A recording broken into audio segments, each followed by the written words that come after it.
yang beragama Kristen itu ada sekitar 10% dari total jumlah orang Palestina seluruh dunia. Yang hidup di Gaza, di tepi barat maupun di Gaza itu ada sekitar 2% lebih orang Kristen yang hidup di sana, 2-3%. Dan jumlahnya itu lebih banyak ketimbang yang hidup di Israel. Jadi dibandingkan orang Kristen yang hidup di Israel dan di Palestina, lebih banyak orang Kristen itu hidup di Palestina. Jadi kalau dibilang itu Palestina itu adalah, dalam perang ini Palestina itu adalah Muslim, itu juga salah. Jadi ini adalah konflik benar-benar perebutan tanah, bukan konflik agama. Jadi kita sebagai orang Kristen jangan, sekali lagi, jangan salah paham terhadap hal ini.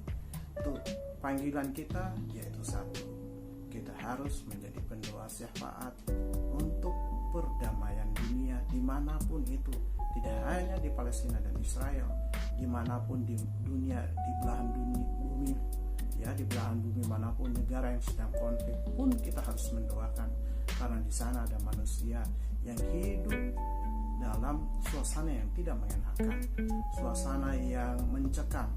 Karena itu kita harus berdoa untuk perdamaian supaya mereka bisa hidup tenang, di mana nyawa mereka terjaga, di mana nyawa anak-anak mereka terjaga, nyawa orang-orang yang mereka kasihi terjaga.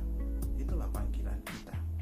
Karena itu sekali lagi saya mengajak orang Kristen, ya, orang Kristen sekali lagi, kita berdoa untuk perdamaian dunia ini, terutama kita berdoa juga untuk dua negara yang sementara ini sedang berkonflik dan sudah menyatakan gencatan senjata atau berhenti untuk berperang, tetapi masih ada riak-riak dari sisa konflik sebelumnya. Kita tetap mendoakan dua tempat ini, baik Israel maupun Palestina, dapat diliputi kedamaian, diberikan kedamaian dari Tuhan, supaya masyarakat yang hidup di sana bisa hidup berdampingan. Toh juga di sana seperti di Yerusalem itu menjadi tujuan wisata kita orang Kristen, ya. Jadi wisata religi kita. Setiap tahun banyak sekali orang Kristen yang pergi mengunjungi tempat-tempat tertentu di Israel, terutama di Yerusalem, di mana ada tembok ratapan, ada gereja-gereja yang bersejarah di sana.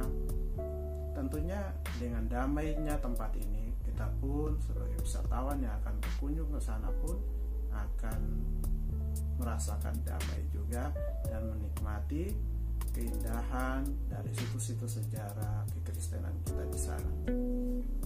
Baiklah, ini yang bisa saya bahas di saat ini. Saya akan bahas ini mungkin di waktu-waktu yang akan datang.